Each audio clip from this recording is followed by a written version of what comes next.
Dennis Prager here. Thanks for listening to the Daily Dennis Prager Podcast. To hear the entire 3 hours of my radio show, commercial-free, every single day, become a member of Pragertopia. You'll also get access to 15 years' worth of archives, as well as the daily show prep. Subscribe at pragertopia.com. Hi, everybody. I'm Dennis Prager, and may she rest in peace. It happened during my show that she died, at least when I found out. I think it was then. Queen Elizabeth II. At 96 years of age, my dad was 96 when he died, so the number does resonate with me. As I said, as soon as I found out about it, the woman personified dignity. One of the puzzles of my life, there are, well, no, you know what, I take that back. I think I do understand now why there would be so many people in Britain who would like to abolish the monarchy. What harm does it do? Well, the harm for these people is that it represents the past. And as the Soviet dissidents used to say, under communism, the future is known. It's the past that is always changing. Get rid of the past. Get rid of any symbol of unity. They hate unity unless it's racial unity. National unity repulses the left. Racial unity is beautiful. You're a traitor to your race if you are a black conservative. That's what they say. Larry Elder, Candace Owens are race traitors. How could you be a traitor to a race? It's an interesting question unto itself. Does race represent a value system? Does it make you a separate group from others? What if you are of mixed race? Do you half serve as a traitor? You're a half traitor? You're a trait. What if you're a quarter black, let's say? So there is a movement, there has been, to abolish the monarchy, the last remaining vestige of the past when so much has been shattered by the people who hate the past, whether it's Shakespeare or Churchill. The Brits did some bad stuff, but the net result of the British has been a better world. Of how many peoples can it be said that the net result of there being a nation on Earth has been a better Earth? Seriously, how many groups could that be said? Groups, tribes, nationalities, ethnicities, nationalities. Not many, my friends, not many. Which is why they're hated, because the bad hate the good and the small hate the tall. The moral midgets hate the moral giants. Another one of those rules of life. We have a video at PragerU on the British Empire. You should watch it now. They're all 5 minutes. So this is not a big time consumer. But it is worth watching what the net result of British imperialism or colonialism was. The one I know best is India. India was a country in name, but not a country in fact. The many different groups and languages in India had nothing to do with one another. There is a one India because the British gave them all English, gave them all a justice system, abolished the burning of widows. The famous statement of the British colonial secretary, now I don't think secretary was the word, administrator of India, when he told some Indian officials that they could no longer allow sati, the practice of widows jumping into the fire of the funeral pyre of their dead husband.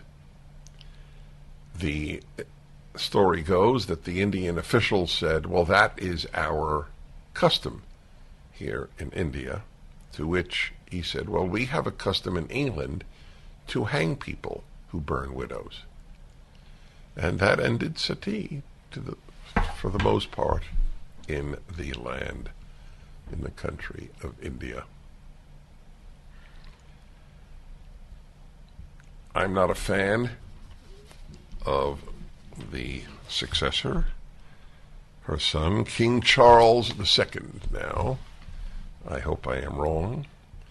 She was above politics, and he has not been.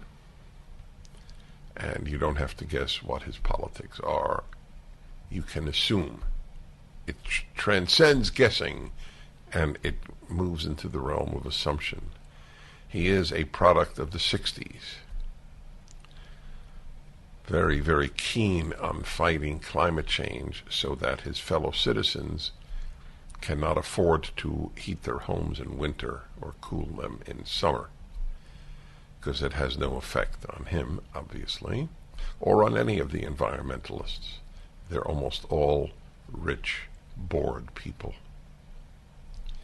That's who comprise the group. They have found a way to make a living, a good one in some cases, and to feel really, really, really good about themselves that they are saving the planet. That's King Charles II. He's gung-ho on that. So what the British and German governments are now doing is spending tens upon tens of billions of dollars to give people money to buy energy that is being suppressed because it comes from fossils. Fossil fuel. It is better to give people money not to freeze during the winter or be very hot in the summer, print money, thereby hurting everybody, than it is to allow them to use natural gas or fracking or nuclear power.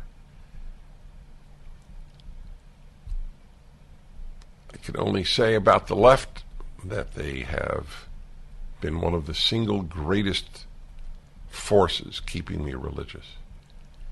If this is the product of the anti-religious secularists, then religion must have something really, really good to say for it. And it does. 51% of Democrats, just in, 51% of Democrats. That's an astonishing thing. This is, where is this coming from? Morning Consult. Nearly half of voters don't want their state to follow California's lead on banning new sales of gas-powered cars.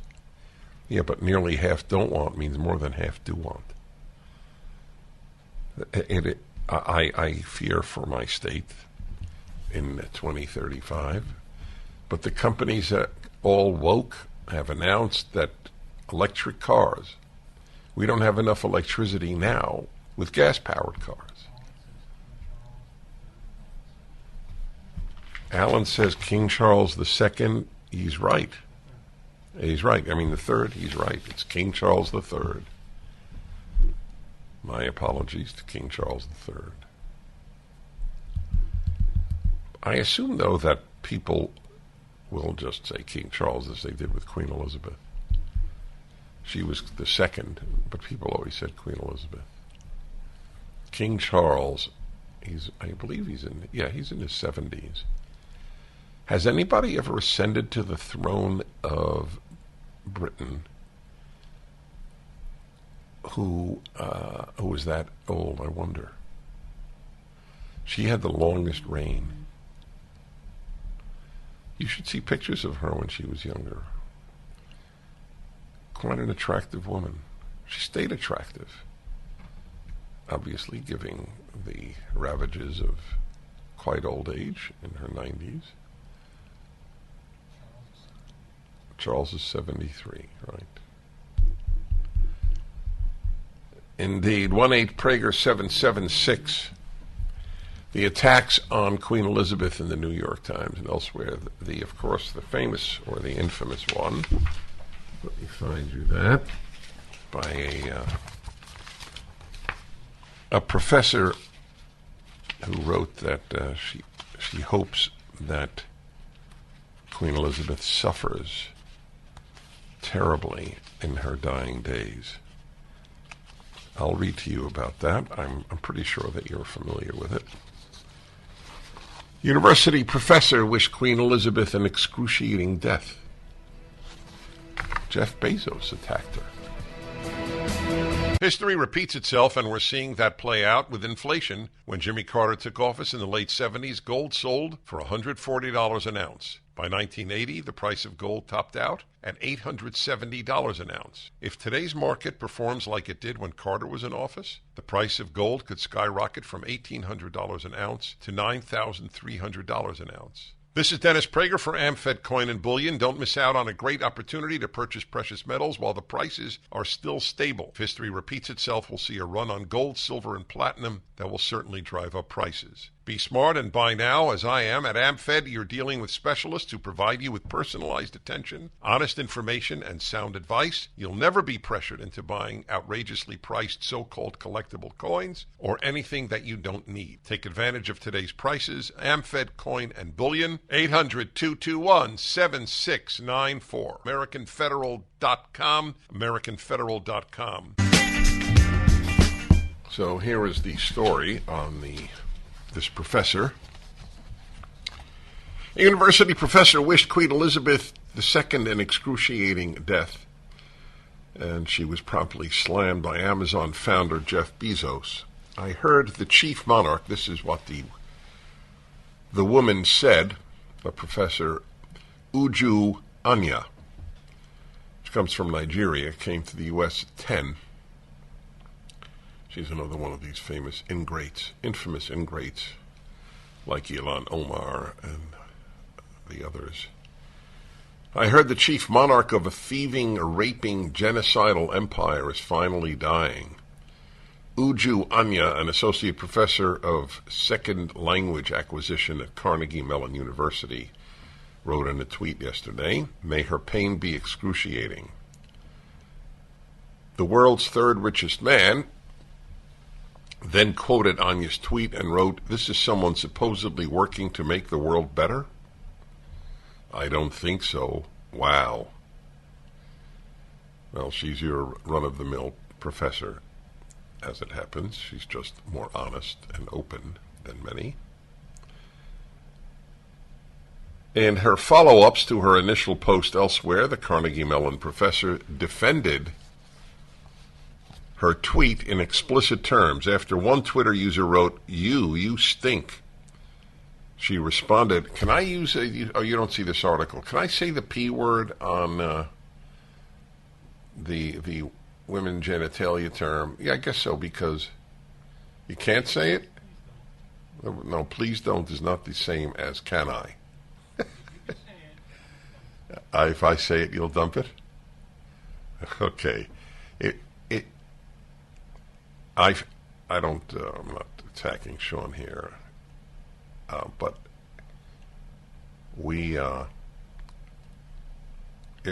who published this? I forgot who published this. It's Queen Elizabeth. I don't remember. It's one of the rare times I didn't put the source of the article.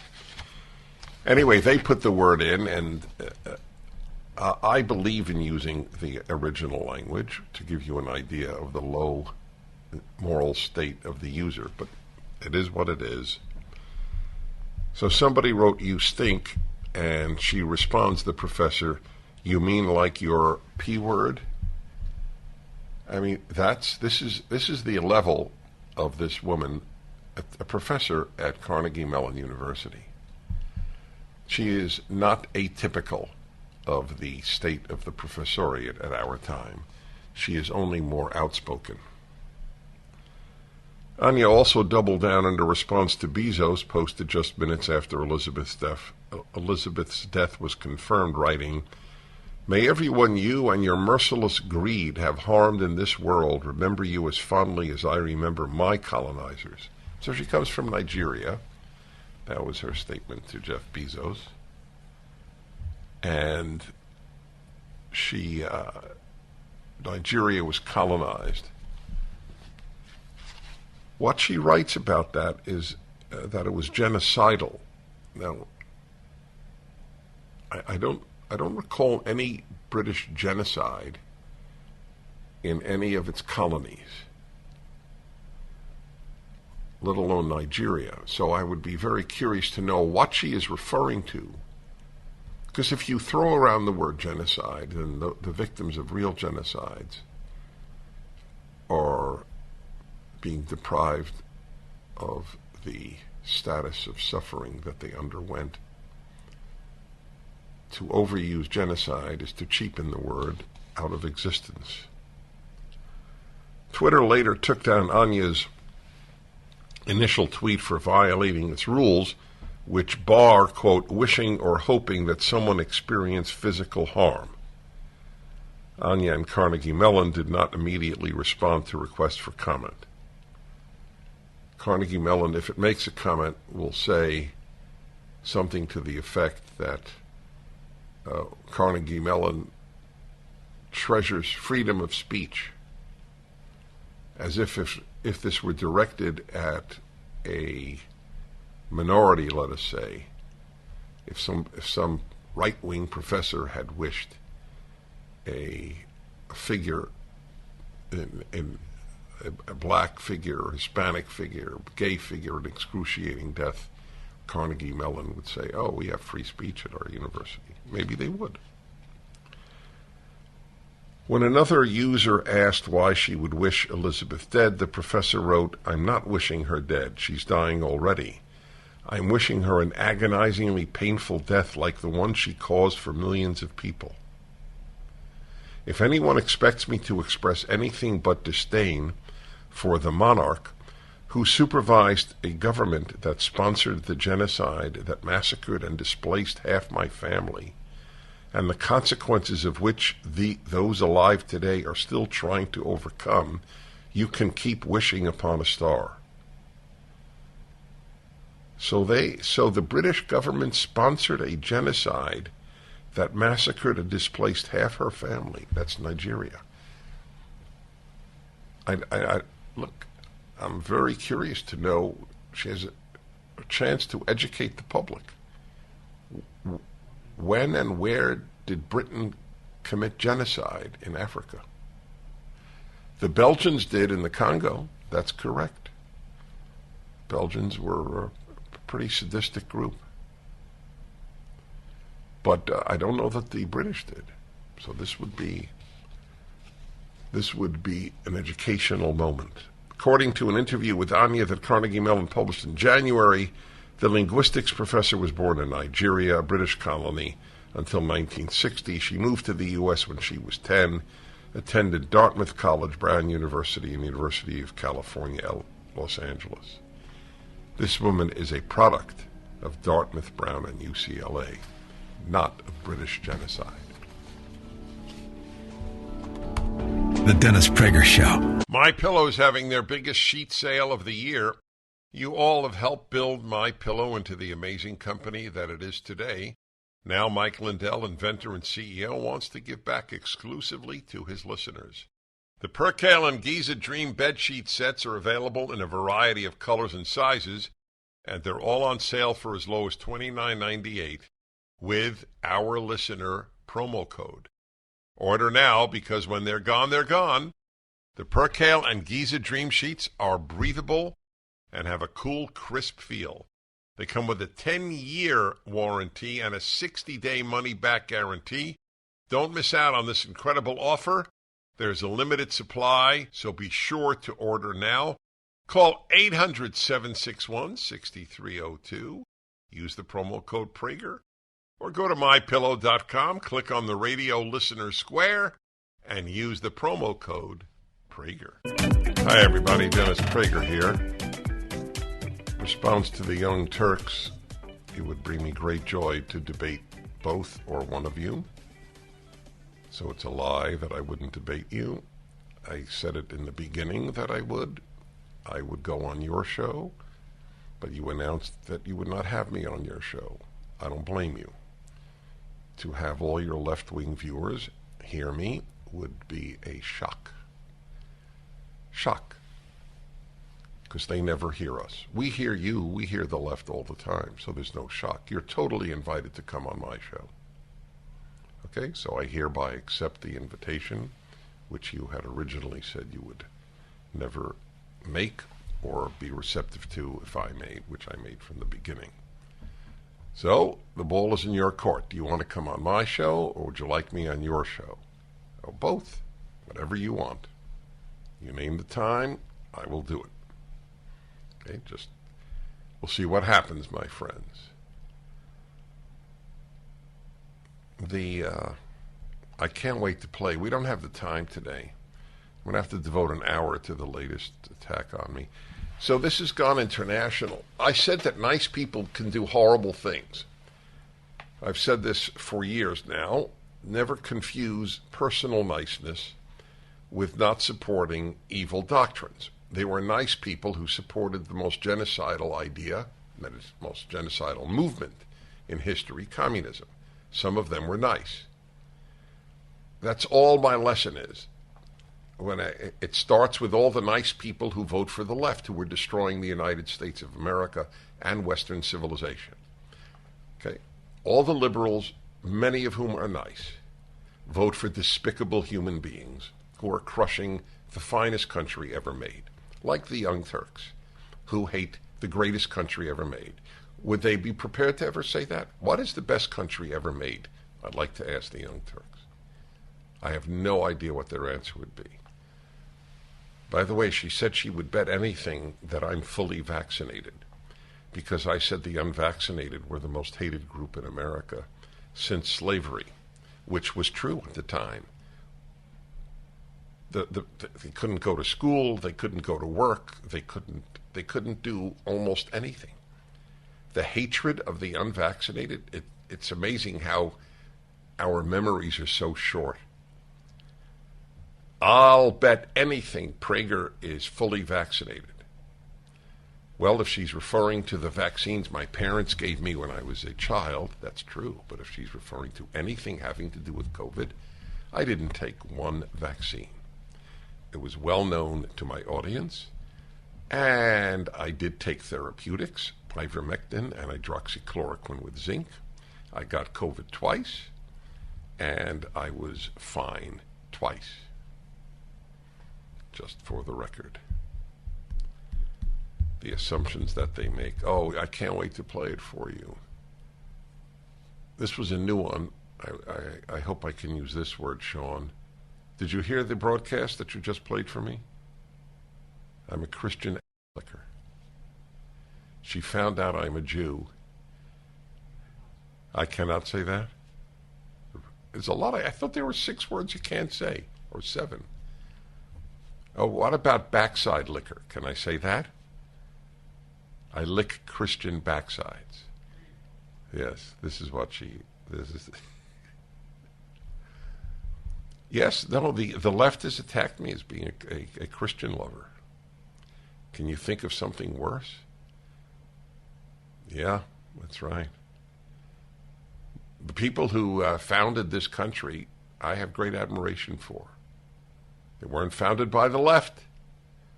Everything the Marxists founded ended up in evil. Pure, undiluted evil. Okay? It rivals every other evil in history, what communists have done. The left's record of making good society is 0. The Christians' record is pretty high. Christians did a lot of bad stuff. That's true. It's a mixed bag, but it's way in favor of what Christians did. The bad Christians did was pretty universal. But the good that Christians did was pretty unique. Right. These are vicious human beings and stupid. The arguments are stupid. I don't know if they're stupid. The arguments are stupid. They're not stupid in the sense that they don't have brain matter. But you can't think clearly and be a leftist. You can be a liberal, you can be a conservative, but you cannot be a leftist and think clearly. So what you do is you lie about the opponent's positions. And I live with it. It reinforces my convictions about the dangers of the left. That's what the Young Turks and others do. Uncle Tom 2 is the eye-opening documentary everyone in America should see. Dennis Prager here, and Uncle Tom 2 offers a compelling and brave analysis of the true history of Black America. The cultural shift from prosperity, integrity, and faith to its current perceived state of anger, discontent, and victimhood, Uncle Tom 2 offers historical footage, photos, correspondence, and data to reveal the genuine strides of Black America in the 20th century, the deliberate Marxist strategy to create racial tension and replace God with government, the NAACP's sinister agenda, the fall of Black Harlem, the truth behind Black Lives Matter, and the demoralization of America for political power. Don't miss Uncle Tom 2 from executive producer Larry Elder and director Justin Malone, with Brandon Tatum, Vodi Bakum, and Chad O. Jackson. Watch the movie on demand or buy the DVD now at salemnow.com. That's salemnow.com. All right, everybody. 1-8-PRAGER 776 877-243-7776. I would like to tell those of you in Southern California and anybody who would like to travel to Southern California that next week, next Thursday night, September 15th, big speech. Most of my speeches are outside of Southern California, so here's a good chance to come to a speech that I'm giving, but it's a special one. It is for the Jewish Republican Alliance. There will be, if you're a Jew and you're listening, and you are lonely because you think all Jews are on the left, which is not true, you have a chance to meet kindred spirits next Thursday night, and it's sort of an emotional high. For that alone, you should do it. It's in Woodland Hills, and the speech link is at DennisPrager.com. There's a VIP reception if you want to meet with me earlier. The speaking event is 7:30, no entry after 8. Obviously, people of every faith and no faith are welcome, and it will deeply interest you. Or JewishRepublicanAlliance.org. But there's a direct link at DennisPrager.com, right? Yeah, so either way, it doesn't matter. We don't get a cut, as it were. I just want you to go to it, because these are important things. It's good to meet with other people who share your values. Again, next Thursday night, Jewish Republican Alliance. Link at my website. I can't wait next week. We don't have the time today because we have the happiness hour coming up next hour. And that is then we have the open hour. So next week I'll play for you the latest Young Turks attacks on me. And what is really magnificent is, what is the right talking about? We don't want to control people's lives. They do. We on the right do. Under self-awareness, you will not find any leftists listed. They don't want to control our lives. So let's say, for example, that in California I will not be able to buy a gas-powered car 13 years from now, in 2035. Is that considered controlling people's lives? Is telling students at UCLA, if you don't get a flu shot, you have to wear a mask. Every University of California campus has now decreed if you don't get a flu shot, you must wear a mask. And these people at the Young Turks, to say that they gaslight doesn't approach the reality. Virtually all suppression of liberty in America is from the left, because all leftism has suppressed liberty everywhere it has taken power. There is no exception. Speech codes are another example.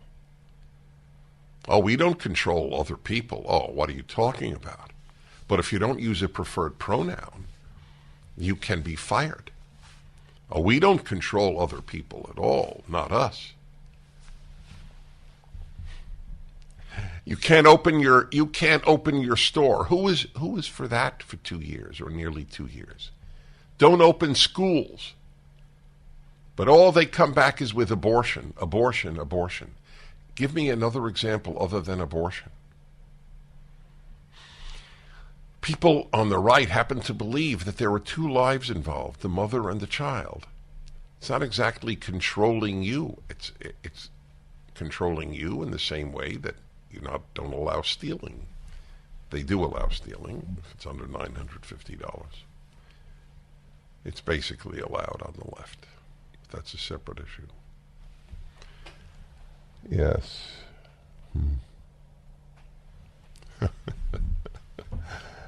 Gabe has an interesting point in Encino, California. Young Turks. And I don't know where they got that. I know where they got that. It's an old thing from Ataturk. After the collapse of the Ottoman Empire, the secular Turks who took over Turkey and did a good job in secularizing Turkey, by the way. I believe that in the West, secularism is the root of our problems. It is the root of our undoing. But I'm not, for example, against the secularizing movement in Iran. A secular Iran right now would be better than the Islamist Iran that we have. A secular Iran would not sponsor terrorism all over the world, would not have as its greatest goal in life the annihilation of Israel and the killing of all the Jews there. So I'm well aware of that. Anyway, that's how they got the name, the Young Turks. It was an interesting observation about the treatment of the Armenians. This professor at Carnegie Mellon is, I'd like, again, I really want to know what genocide they committed in Nigeria, where she is from. However, what is important for you to know is she is just an extreme example of what has happened to professors in the United States and in Canada. The people who teach your children for $60,000, $70,000 a year, it's well worth your knowing what they teach. I have long believed that every class should be recorded. I taught at college. I told kids record my classes. Why would I be afraid of the public knowing what I said? Back in a moment.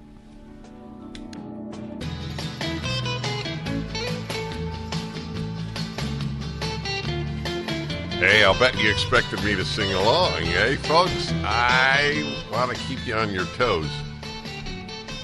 Hi, everybody. It's the Happiness Hour of the Dennis Prager Show. The happy make the world better. The unhappy make it worse. Hey, make it worse. That is why it's an obligation to be happy, happy, happy, happy hour. To be happy, happy, happy. The original lyrics. Hi, everybody. I'm Dennis Prager. Happiness Hour is now in its 24th year. Wow. The way time works is very simple. Going forward, it's very, very long. Going backward, it's very, very short. That's the way it works. 24 years from now is a very long time. 24 years ago, you get that? Very few talk show hosts snap their fingers that well. It's one of... Can I snap with both hands? It's amazing. My task is to impress Sean after all these years. It's a challenge, but we all need challenges. Well, it's the happiness hour. You're morally obligated to pursue happiness because, as I say, happy people make the world better. And you can't inflict your bad moods on other people, just like you don't inflict, hopefully, bad breath or bad body odor. Bad moods are in that category. Well, dear listener, last week was so powerful. The subject, which for whatever reason, and I don't even know the reason, but I had never addressed directly like I did last week, hit so many listeners in their heart or hit their nerves that I want to do a part 2 of it this week. And I want to help you, if I can, with regard to this subject. The subject is, if you were hurt by your parents or a parent in some way, can you let go of it? The part 2 is letting go of it. I made a point last week which I had never made before. And I realize that if I make a point only once, a certain percentage of people will retain it and most won't. Most people have to hear, I do. Well, that's not true. Sometimes I do. I have to hear something over and over. Sometimes if I hear it once, I think, oh, wow, that's a bullseye. Letting go is not the same as forgiving. I am not asking you to forgive a parent who has hurt you or you feel hurt you. They're not always, in other words, hurt you is not necessarily accurate. You may feel they did. I know a person who bears terrible ill will to one of his parents for hurting him, he felt, when he was about 8 or 10. And he has never let it go, just never let it go. And it's really hurt his relationship with his parent. It is very hard to find someone, you can, but it's hard to find someone who was not hurt by a parent. Parents are human. Parents are flawed. Parents make mistakes. And given the role they have in a young person's life, a young child's life, a mistake can be magnified many, many times. I fully understand that. It's true for me. And I hope it's not true for my kids, but it might well be. This is almost inevitable in life. You will be hurt in some way by a parent. In most cases, I can't speak of extreme cases, but in most cases, my advice is to let it go. I'm not asking you to love your parent. I am not asking you to forgive your parent. I'm asking you to let it go. A lot of people say they forgive, forgetting now childhood experience. There are people who say, even if a loved one, a child, a spouse, a parent is murdered, they forgive the murderer, who was not even asked for forgiveness. And when I've spoken to such people on the radio, they have said, I didn't want to carry that anger the rest of my life. Well, I can't address that part because I don't know whether you should carry that anger the rest of your life. I would, but I don't know if carrying the anger the rest of your life is synonymous with a ruined life. For many people, it is. I don't know why I would stop being angry. I'm angry at the people who killed your loved one. I'm carrying it the rest of my life. I'm angry at every murderer. It doesn't prevent me from having a happy life. So anyway, look, people do, if you, God forbid you have a loved one murdered, you'll do what you have to do. If forgiving works, forgive. Whatever you need to do. But I'm speaking now about the difference between forgiving and letting go. I advocate your letting it go, that you move on, that you understand the humanity, in the sense of not goodness, but the sense of being a human of your parent.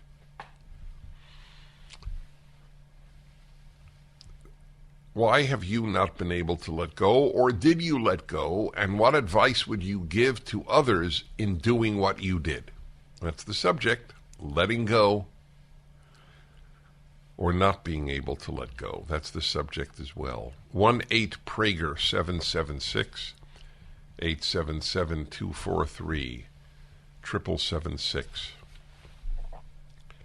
When I have spoken to people who were hurt by a parent, it is really a divided world between those who carry that forever and those who let it go. One more point. Do we have time for one more point, Sean?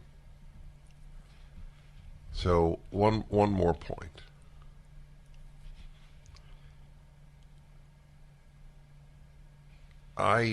In my 20s, I went to a therapist. It was about 6 months.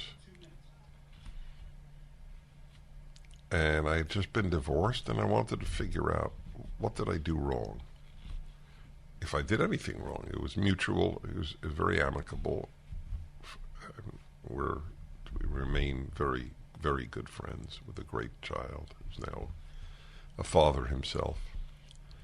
But I really wanted to examine myself, and I spoke to him about some childhood hurts.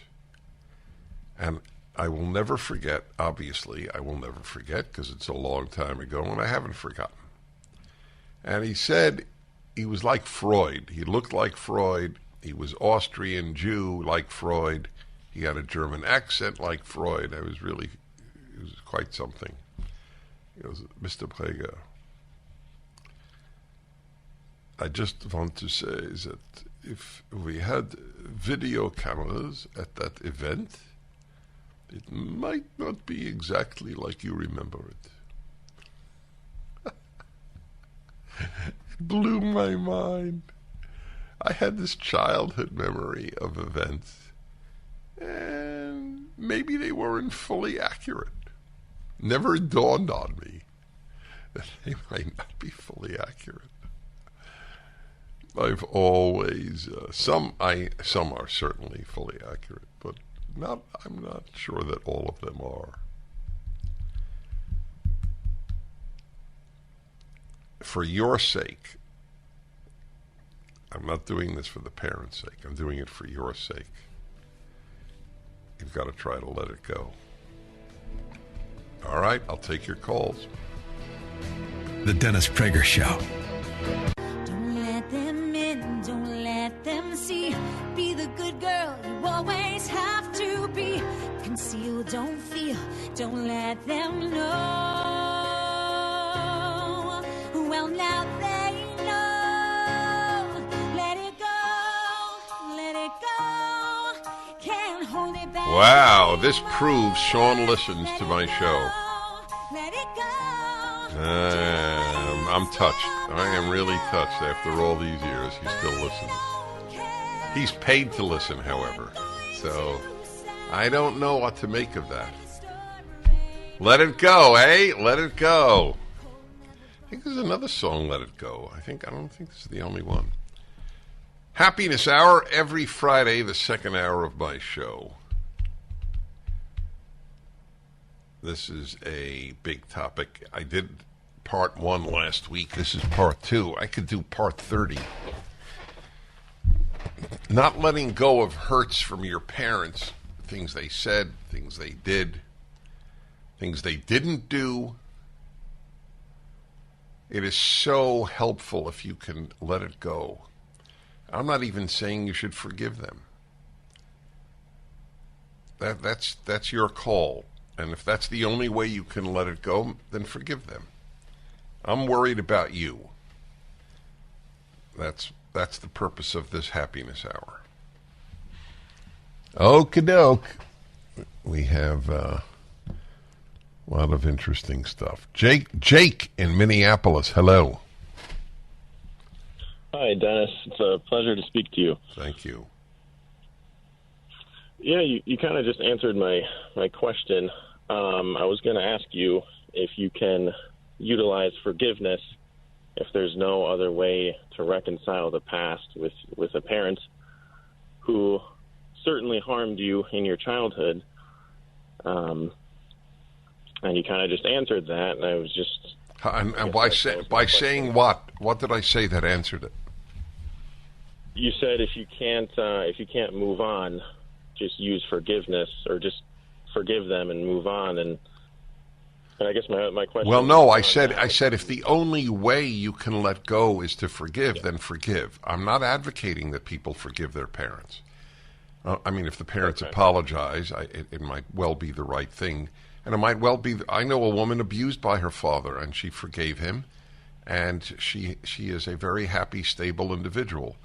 But I don't know that everybody can do that. All I care about is that it not paralyze, that childhood experiences not paralyze people later in life. Okay. All right? Okay. All right. That's very, very helpful. Thank you. I'm glad. Those are the magic words to me. Helpful. It was helpful. That's the purpose of, hopefully, everything I do. But certainly the happiness hour. My philosophy of happiness is very, very clear. It's always been clear to me.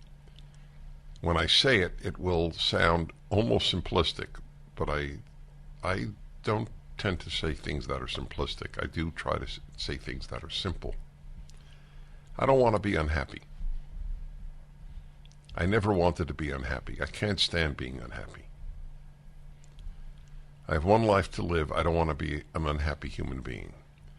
It's one of the few things I recoil from. I fear even. So my question has always been, since I first said I don't want to be happy, to myself on a New York subway train in high school, when I did a lot of thinking in high school. My question is, since I don't want to be happy, what's bugging me? Yeah. You know how many people are unhappy and don't know why? I'm not saying everybody can figure it out, especially if the reason is biological, physiological, chemical. I can't address that right now. But although even then, the ideal is to figure out what chemistry is broken, as it were. But whenever I feel unhappy, the first thing I do is I try to figure out why. And it's not always easy, but you work on it, because you sometimes suppress it. So find out why. So I want you to do anything that works. If you forgive and it works, forgive. If you don't forgive but let go, don't forgive and let go. But why if you have any power over it over it at all, would you let it ruin your life in terms of happiness for your whole adult life because of something or some things your mother said to you, your father said when you were 11 or 8? Okay, on to more calls. Thank you. Okay. Mark in Atlanta, Georgia. Hello. Thank you for taking my call. Very quickly, nothing abusive or anything like that, other than some mental abuse about my self-worth and things like that growing up. I had some therapy as a kid. I came to the conclusion that everything my parents did was never intended to be hurtful. It was they may be joking, but they were always loving and tried to do their best for me. And I came to the conclusion that the hurt that I had, I can't change it. I know they love me, and I let it go. Even forgave them. I have people. Did you, by the way, let me just clarify that for me and the listeners. Did you forgive them to their face, or you forgave them inside of you? Both. I have explained this thought process. There is some tumult in my family, and I've explained this process to them. I never said I forgive you, but I said that I came to the conclusion that everything you did was well-intended, never intended to be hurtful.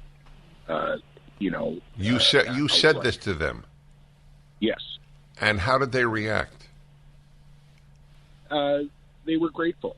I have a close relationship with them as a result. And how old are you? 57. What age did you say this to them? Oh, it has to be 20 years ago. Did it gnaw at you till you were 37? Yeah, I didn't have a close relationship, and my personal existence wasn't a happy existence. A lot of blame, a lot of pointing fingers, and the only thing I can control is me. I can't control them or how they behaved. And when you come to the conclusion, at least in my circumstance, that it wasn't done with ill intent, they love me more than anything, I'm the child, then it was easy to let it go. Well, I'm very happy you called. Thank you.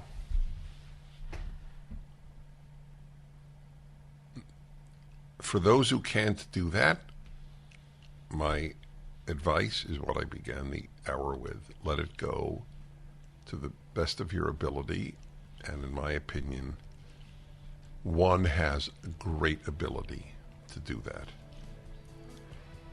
We'll be back. Let Dennis be Dennis.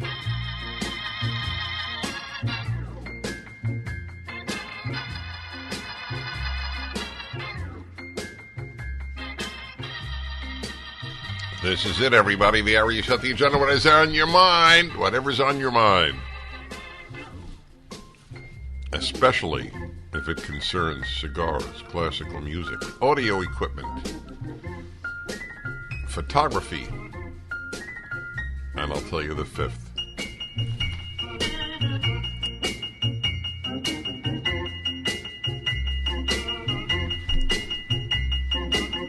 Fountain pens. There you go. Hi, everybody. This is it, the final hour of the week. Weeks go by really, really, really, really fast. Such is life. 1-8-PRAGER-776 is the number. If I let you go prior to speaking to you, please do not be hurt. I have done a number of happiness hours on the issue of we decide whether to be hurt. That is so important. The first thing you have to decide is the intent to hurt. And what was the intent? Obviously there's no intent to hurt, because in most cases, of course, nearly any case, I don't know who you are, although I feel I know you during the call. And it just may not be the topic that I want to talk about. maybe too esoteric. Might be one I just talked about. Could be a lot of things. All right. So I shall go to thine calls here. And Leona Valley, wherever that is, California. Where is Leona Valley? Oh, good to talk to you, Dennis. I'm just north about 60 miles from Los Angeles. Oh, and I never heard of it. Wow. Small little town, just follow the San Andreas Fault. Very good. Oh, go. So in case of earthquake, I don't want to be in your city. It is a pretty little town. Listen, we both, because I'm pretty old too, we watched the evolution quickly of the computers, the iPhones, and they're charging into self-driving cars and things. I'm not a scientist, but I've noticed that the supercomputers are getting bigger, faster, more intelligent.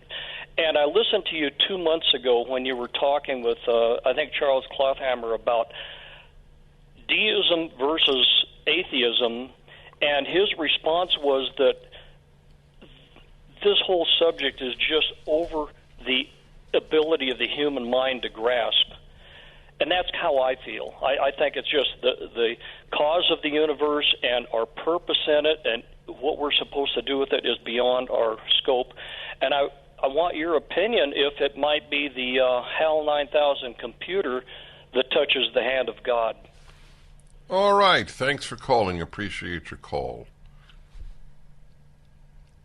I don't think that the artificial intelligence will grasp God any better than our intelligence.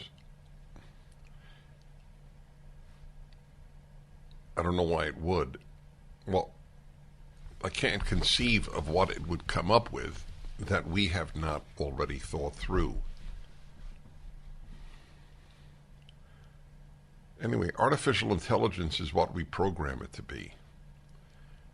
And that's why it's called artificial intelligence. But it can be very smart. It'll already beat chess masters, the greatest chess players in the world in chess. That was a dramatic moment. That is why, my dear friends, the difference must always be understood as very significant between knowledge, which computers have, and wisdom. I don't know how you can program wisdom. Maybe you can. Well, you can program wisdom because I've had wisdom programmed into me from a very early age, growing up in a religious school. Wisdom was taught. Wisdom is not the product of living. It's partially the product of living, but there were so many old people who were stupid that I'm not sure age brings wisdom. In some some finite micro arenas it might.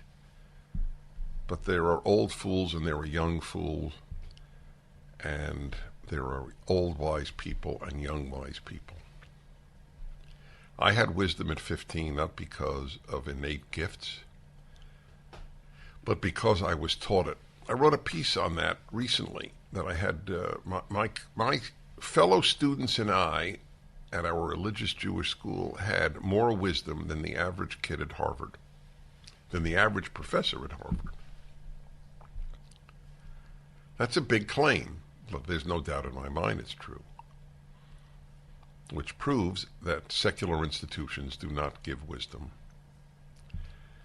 Anyway, I don't see I don't see artificial intelligence grasping God. By the way, that's a worthy topic for another time. Grasping God. I don't think that highly of myself, and I think I have a lot of self-respect. I've worked at it. I've tried to earn my self-respect, but I don't have that much faith in my own brain that I can come up with these answers. If I want to understand God, I read the Bible. That's it. I don't make up stuff.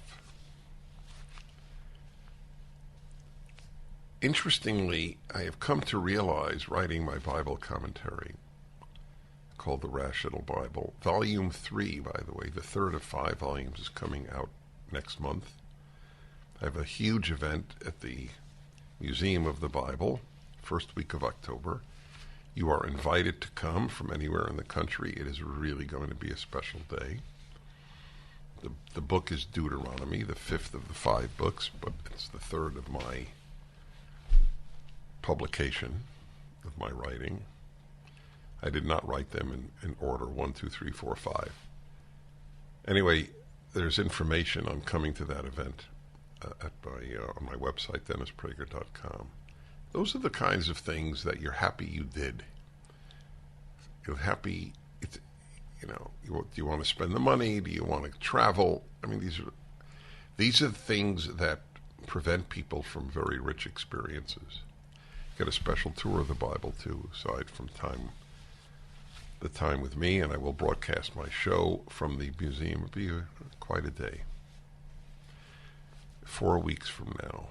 Less than 4 weeks from now.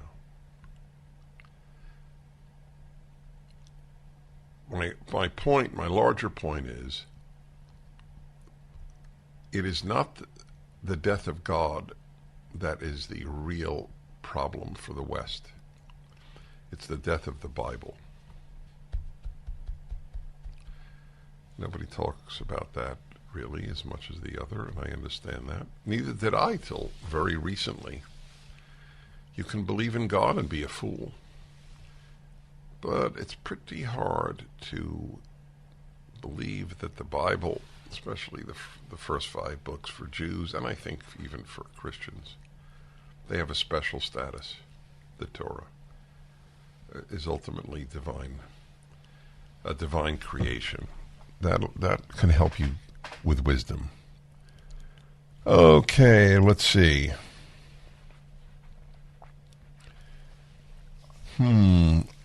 That's a good one. Amy in Minneapolis. Hi, Amy.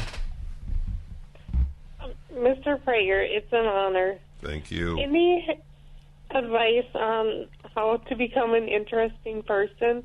I'd like to teach a religion class this fall to young teens.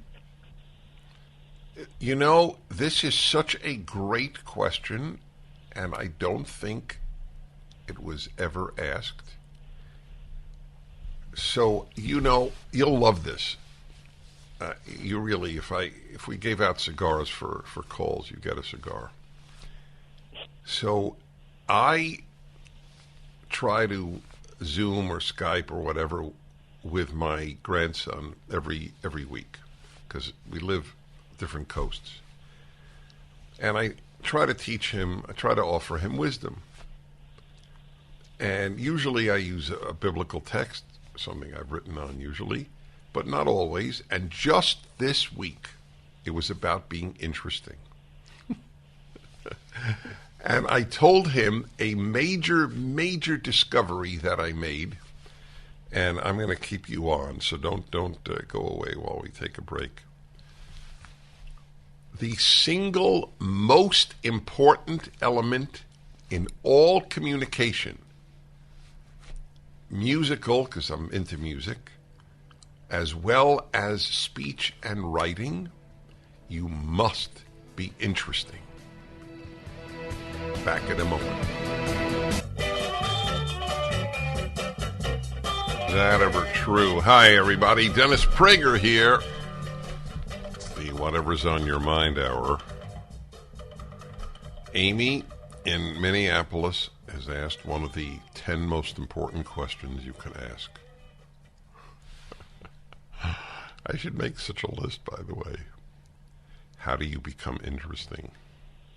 What made you even think about that? Because I'm a boring person, and I do not want to be a boring teacher. Why do you think you're a boring person? Not a good storyteller. Well, there are many ways of being interesting, and there are a lot of storytellers who were boring. So that's not... Are you married? Yes. Does your husband think you're boring? Probably not. Have you ever asked him? Has he ever said anything about it? Has he fallen asleep while you spoke? Yeah, probably. Okay, so, all right.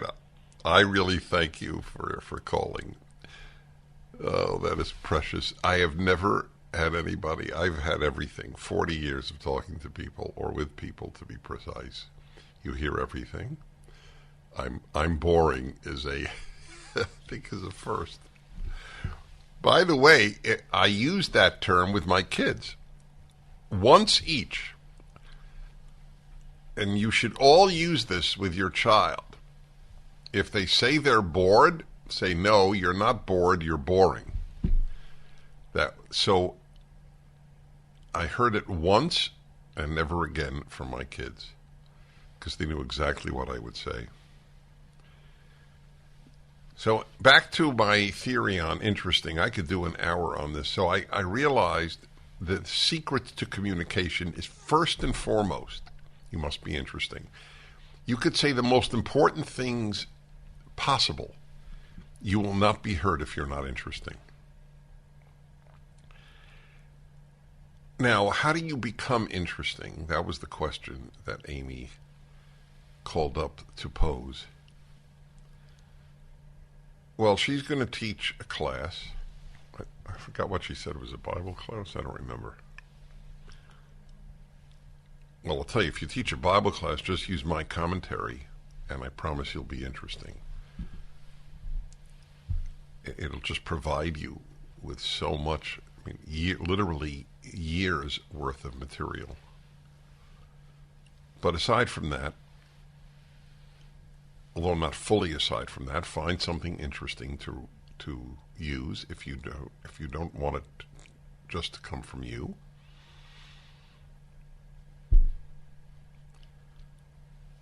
Bounce the idea off somebody before you teach the class. See if they're interested in it. Are you interested in it? That's a very good question. I've always said about talk show hosts. Talk show hosts run the gamut. There are nice ones, not nice ones, just like the rest of humanity. There's every mixture of humanity in the talk show business. But there is one thing every single talk show host has in common. And has, period. The ability to be interesting. We are interesting for a living.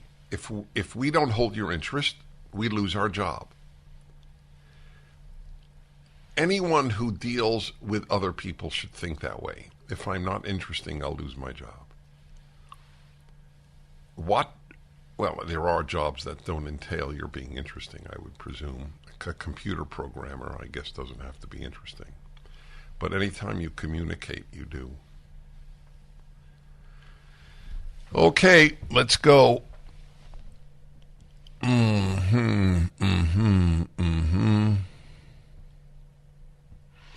Gainesville, Florida. Benjamin, hello. Hi, Dennis. Thanks for having me on your show. One topic that preoccupies me, I guess maybe because I live in a college town, is how immature the average 20-something-year-old is these days. And I thought of something some months ago, which is this. Every day I meet young people and young women who say they can't work because they're full-time students. They're too busy with schoolwork. But so many of those same young women would mock the idea of not working to be full-time mothers. And that doesn't make sense. How come being an adolescent college student, is so important you can't work, but then being a mother is, I guess, not so important? Right. So that's an interesting question. It's okay to be full-time student, but not full-time mother. Is that what you're asking? Yeah. Well, so you made a few points, and I thank you. One is the immaturity of so many people your age. Nothing's changed. I felt similarly a long time ago. The maturity is not a value, has not been a value since the World War II. Parents did not raise kids to be mature. They raised them to have no problems. They had the Depression in World War II. They wanted to raise a generation that had no problems. And that was a colossal error, and it is part of the problems that we are seeing to this day. Because now we have the immature teaching children. Which immaturity does not end automatically at age 35. Immaturity ends when you decide to be mature. Everything in life is a decision. You become an adult not at a certain age, at the age you desire to be an adult. As regards the mom, yeah, it's a fair question. Look, they've been almost brainwashed, your generation and the generation before and my generation even, to believe that there are so many things more important than having children. On the list of, for the woke certainly, on the list of significant contributions to society that you can make, being a mom is quite low on that list. Yeah. Higher, much higher on that list would be driving an electric car. Now you're contributing to society. Keeping your own nation alive by having children, like Japan is in crisis, it's not reproducing, and raising good children, nah.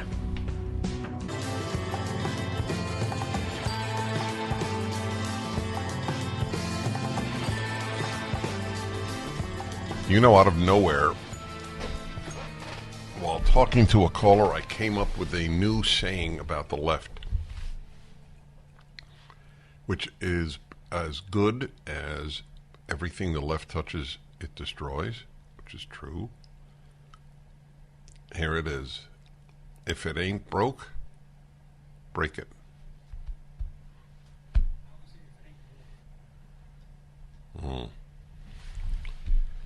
That doesn't make sense.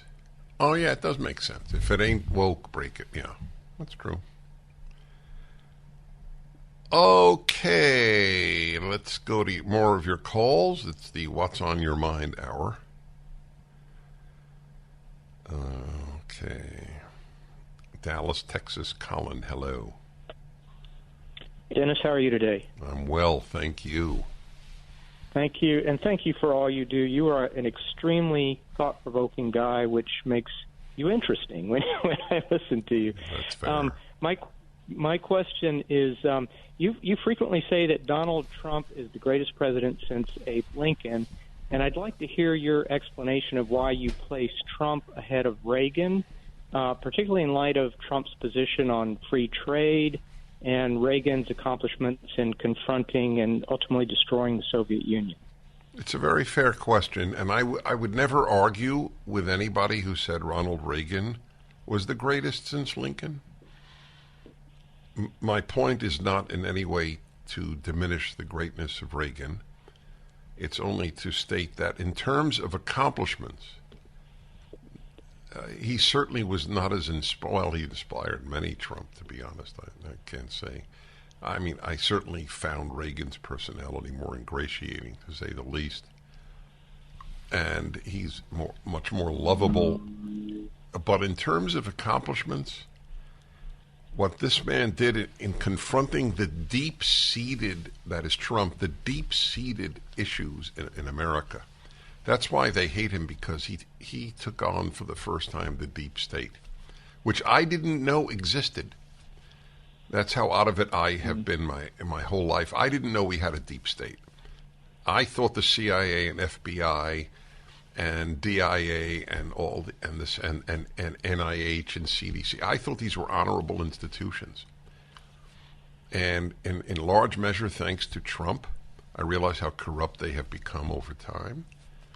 We have a staggering amount of corruption in this country. It is very scary. We have political prisoners for the first time. He began building a wall. He confronted the issue of illegal immigration. It wasn't as intense under Reagan, but it was. And he brought peace to a number of countries in the Middle East, which was an incredible achievement. He had the lowest unemployment rate in American history for minorities. I mean, these were very serious accomplishments. And he made America aware, as I said, I'm repeating myself, with regard to deep state issues. So he did a lot, and that's why he was hated more than Reagan. The left hated Reagan, but not like they hate the Trump. Mm-hmm. All right, thanks very much. Very fair question. You will hear, and it's a good time to remind you of the Dennis and Julie podcast. I want you to know I try never to exaggerate. My podcast with Julie Hartman, the 22-year-old girl, woman, whatever term you wish to use, is unique because it is so open about life, about our lives. It's truly unique, and it's a phenomenal way to get young people into my universe of thought. It's called Dennis and Julie. The podcast is viewable on YouTube. It's very easy to find, Dennis and Julie podcast, or you could just listen to it at the Salem Podcast Network. Is that correct, Sean? Did I get that correct? Wow, I am really proud of myself. This is an achievement for me.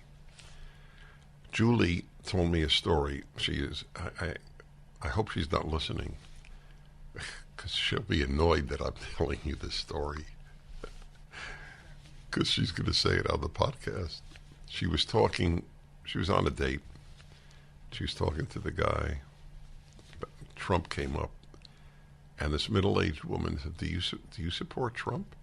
Or do you like Trump? Julie said yes. And just started screaming at her. I can't wait till you hear it on the next podcast. Dennis and Julie with Julie. Back in a moment. And here it is. I'm back in a moment. I wasn't fooling. Dennis Prager here. Thanks for listening to the Daily Dennis Prager Podcast. To hear the entire 3 hours of my radio show, commercial-free, every single day, become a member of Pragertopia. You'll also get access to 15 years' worth of archives, as well as the daily show prep. Subscribe at pragertopia.com.